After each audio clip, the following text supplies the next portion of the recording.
తెలంగాణ సంస్కృతిలో బోనాల జాతర అతిపెద్ద పండుగగా చెప్పవచ్చు. తెలంగాణలోని అన్ని గ్రామాల్లో ఆషాఢ మాసం నుంచి మొదలుకొని శ్రావణ మాసం వరకు బోనాల జాతర కొనసాగుతుంది. తొలుత భాగ్యనగరంలో ప్రారంభమైన బోనాలు శ్రావణ మాసం ముగిసేంత వరకు రాష్ట్రంలోని చిట్ట చివరి గ్రామం వరకు అమ్మవార్లకు బోనాలు సమర్పిస్తారు.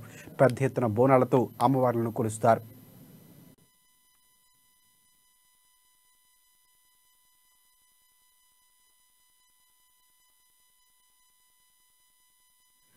తెలంగాణ పండుగలో బోనాల పండుగ ప్రధానమైనది. రాష్ట్ర ప్రజలు జోర్దార్గా జరుపుకునే పండుగల్లో బోనాల జాతర ప్రముఖమైనది. మైసమ్మ, మారెమ్మ, పోచమ్మ, ఎల్లమ్మ, పెద్దమ్మ, డొక్కాలమ్మ, అంకాలమ్మ, పోలేరమ్మ లాంటి మునగ పేర్లతో ఆ జగజ్జనని భక్తులు కొలుస్తారు. ఒక్కో ప్రాంతంలో ఒక్కో రూపంలో అమ్మవారిని పూజిస్తారు. ఏ పేరుతో పిలిచినా మొక్కులు మాత్రం అమ్మవారికి ఒకే రకంగా ఉంటాయి.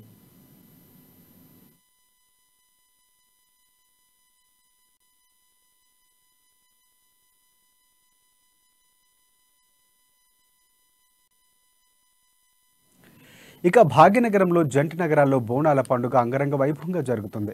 తొలిసారి గోల్కొండ జగదాంబిక ఆలయంలో ఈ వేడుకలు ప్రారంభమయ్యాయి. ఆ తర్వాత సికింద్రాబాద్ ఉజ్జయిని మహంకాళి ఆలయంలో బోనాల పండుగను నిర్వహిస్తారు. మరుసటి రోజు రంగం నిర్వహించి భవిష్యవాణి కార్యక్రమం ఉంటుంది. చివరిగా లాల్ దర్వాజా సింహవాహిని ఆలయంలో బోనాలను సమర్పిస్తారు. ఇక మరుసటి రోజు రంగం పూర్తయ్యాక హైదరాబాదు సిటీలోని మిగతా ఆలయాల్లో ఆషాఢ ముగిసేంత వరకు బోనాలను అమ్మవార్లకు సమర్పిస్తారు.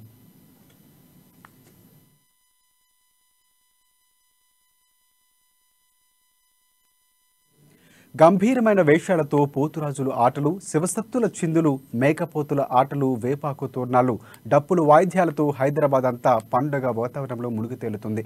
ఏ గల్లీకి పోయినా అమ్మవారి మామిడాకుల, వేపాకుల తోరణాలు, డోయిలు వాయిద్యాలే వినొస్తున్నాయి.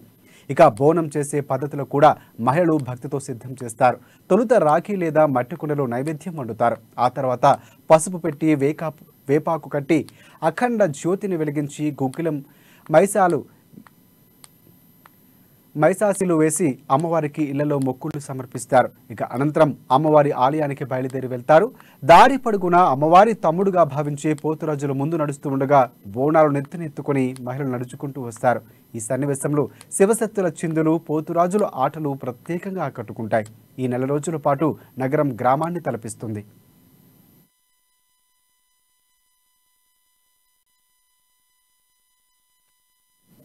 ఈ పండుగను రాష్ట్రం ఏర్పడ్డాక తెలంగాణ ప్రభుత్వం రాష్ట్ర పండుగగా గుర్తించింది. అనేక ఆలయాల్లో ప్రభుత్వం బోనాలను దృష్టిలో పెట్టుకుని భక్తులకు ఇబ్బందులు కలగకుండా ఏర్పాట్లు చేస్తూ వస్తోంది.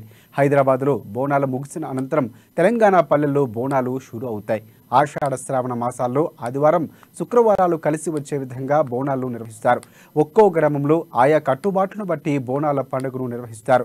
ఇంటిళ్లపాది చల్లగా చూడాలని, అప్పుడే వచ్చే వర్షాలకు చేరు చెలక బాగుండాలని, పంటలు సరిగ్గా పండాలని అమ్మవారిని కొలుస్తారు. తమ ఇళ్లలో సిరి సంపదలు వెళ్లి విరియాలని ఆ జగజ్జనని భక్తులు వేడుకుంటారు.